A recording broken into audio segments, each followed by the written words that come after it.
బీహార్ ఎన్నికల వేళ బీజేపీ తొలి జాబితా విడుదలైంది. కాగా తొలి జాబితాలో ఇద్దరు ఉప ముఖ్యమంత్రులు సామ్రాట్ చౌదరి, విజయ్ కుమార్ సిన్హాకు చోటు లభించింది.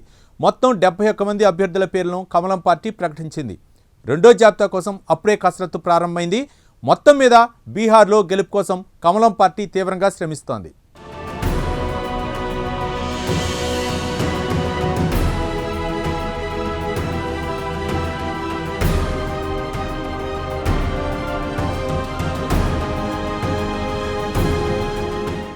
బీహార్ ఎన్నికలకు సంబంధించి భారతీయ జనతా పార్టీ దూసుకుపోతోంది. మరికొన్ని రోజుల్లో బీహార్లో ఎన్నికల ప్రక్రియ ప్రారంభం కాబోతున్న సంగతి తెలిసిందే. ఈ నేపథ్యంలో భారతీయ జనతా పార్టీ తొలి జాబితాను విడుదల చేసింది. తొలి జాబితాలో మొత్తం 71 నియోజకవర్గాలకు అభ్యర్థుల పేర్లను కమలం పార్టీ ప్రకటించింది.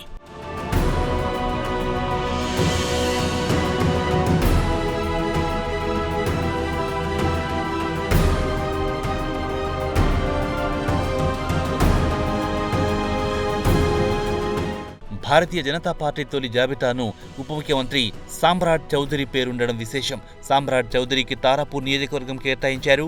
అలాగే మరో ఉప ముఖ్యమంత్రి విజయ్ కుమార్ సిన్హా పేరు కూడా తొలి జాబితాలో కనిపించింది.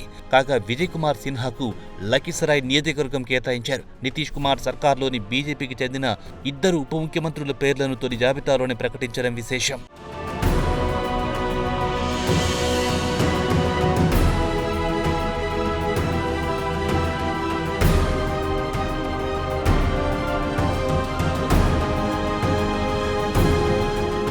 అలాగే బీజేపీకి చెందిన అనేక మంది మంత్రులకు కూడా తొలి జాబితాలో చోటు లభించింది.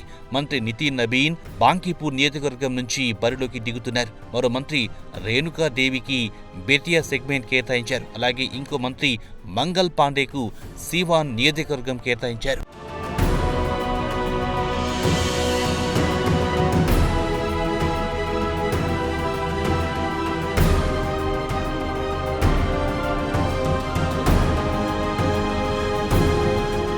ఇదిలా ఉంటే ఎన్డీఏ కూటమిలో ఇటీవల సీట్ల సర్దుబాటు కూడా ఖరారైంది. ఎన్డీఏ కూటమిలో బీజేపీ, జేడీయూ ప్రధాన పార్టీలున్న సంగతి తెలిసిందే. బీహార్లో మొత్తం 243 అసెంబ్లీ నియోజకవర్గాలున్నాయి. దీంతో బీజేపీ అలాగే జేడీయూకు చెరి 101 సీట్లు పోటీ చేయడానికి అంగీకరించాయి.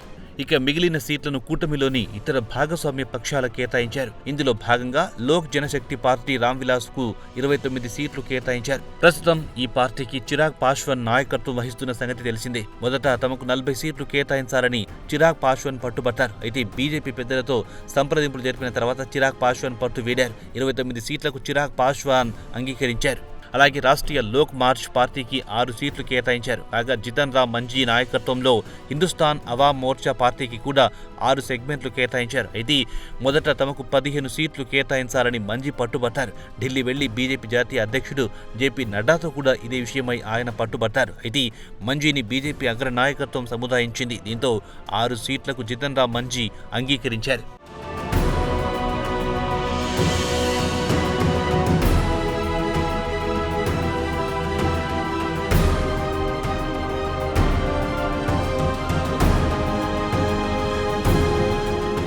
ఇదిలా ఉంటే ఈసారి బీహార్ ఎన్నికలు కమలం పార్టీకి ప్రతిష్టాత్మకంగా మారాయి. కాంగ్రెస్ నుంచి బీజేపీ తీవ్ర ప్రతిఘటనలు ఎదుర్కొంటోంది. దీంతో మహిళలు, యువతపైన బీజేపీ ఫోకస్ చేసింది.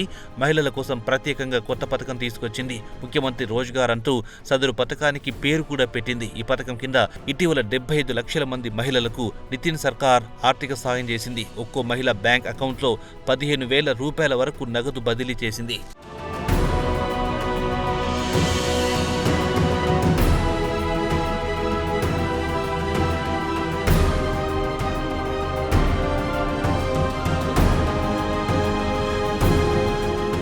అలాగే బీహార్ యువతపై కూడా భారతీయ జనతా పార్టీ ప్రత్యేక దృష్టి పెట్టింది. చదువుకునే విద్యార్థుల కోసం కొత్తగా క్రెడిట్ కార్డు వ్యవస్థను తీసుకొచ్చింది. విద్యార్థులకు పెద్ద ఎత్తున రుణాలు అందజేయడానికి బీహార్ సర్కార్ ముందుకొచ్చింది. ఇందులో భాగంగా విద్యార్థులకు వడ్డీ లేని రుణాలు ఇస్తామని ఎన్డీఏ కూటమి నాయకత్వంలోని ప్రభుత్వం ప్రకటించింది.